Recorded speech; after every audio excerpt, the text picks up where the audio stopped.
Hi just minute family. இன்றைக்கி என்னோட தங்க பொண்ணோட ஒன் டே மெனு பற்றி தாங்க பார்க்க போகிறோம். வாங்க பார்க்கலாம். காலையில் அவங்க எந்திரிச்ச உடனே ஒரு கிளாஸ் தண்ணி கொடுத்துட்டு அதுக்கப்புறம் நானே வீட்டில் ரெடி பண்ணி வச்சுருந்த சத்து மாவு, அதாவது செர்லாக், அதை வந்து ஒரு கிளாஸ் பசும் பாலில் நல்லா கட்டி விழுகாமல் கிளறி விட்டுட்டு ஒரு பிஞ்ச் உப்பு போட்டுட்டு ஒரு ஃபேன் காற்றுல கொஞ்சம் நேரம் ஆற வச்சதுக்கப்புறம் ஒரு கிண்ணத்தில் மாற்றி கொடுத்துருவேன். ரொம்பவே இன்ட்ரெஸ்ட்டாக சாப்பிடுவாங்க. ஸோ உங்கள் பேபிக்கும் டெய்லி வீட்டில் சூப் கொடுங்க. அது வெஜ்ஜாக இருந்தாலும் பரவாயில்ல, நான்வெஜ்ஜாக இருந்தாலும் பரவாயில்ல. அவங்க சூப் குடிக்கும் போது ரொம்ப எனர்ஜியாக ஃபீல் பண்ணுவாங்க. விளையாடும் போது டக்குன்னு டயர்ட் ஆக மாட்டாங்க. ஸோ அதுக்கப்புறம் வந்து நான் மட்டன் சூப் தான் இன்றைக்கி பண்ணியிருந்தேன். ஸோ 10 விசில் அவங்களுக்கு ஏற்ற மாதிரி கார உப்புலாம் போட்டு செஞ்சுருந்தேன். என்னோட பேபி வந்து இன்னும் கிளாஸில் குடிக்கிற அளவுக்கு பழகலை.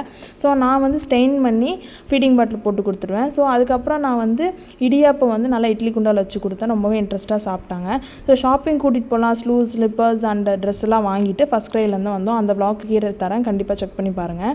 ஸோ சாயந்தரத்துக்கு வந்து காடை முட்டை 3 வச்சுருந்தேன். 12 மினிட்ஸ் வச்சுருந்தேன். ரொம்பவே இன்ட்ரெஸ்ட்டாக சாப்பிடுவாங்க. இது ஏன் சொல்கிறேன்னா, குட்டி குட்டியாக இருக்குமா, அவங்களுக்கே வந்து இது என்னதுன்னு பார்த்து ரொம்ப இன்ட்ரெஸ்ட்டாக சாப்பிடுவாங்க.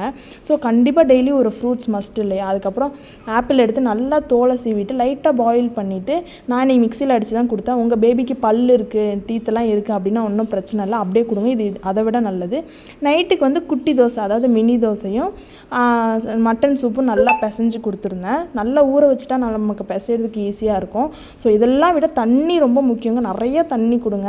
அப்புறம் நைட்டு தூங்குறதுக்கு முன்னாடி ஒரு ஃபீடிங் பாட்டில் ஃபுல்லாக பால் கொடுத்துட்டாங்கன்னா குடிச்சு தூங்கிடுவாங்க. மறக்காமல் நம்ம ஜஸ்ட் மினிட் சேனலை ஃபாலோ பண்ணிக்கோங்க அண்ட் லைக் பட்டன் கிளிக் பண்ணிக்கோங்க.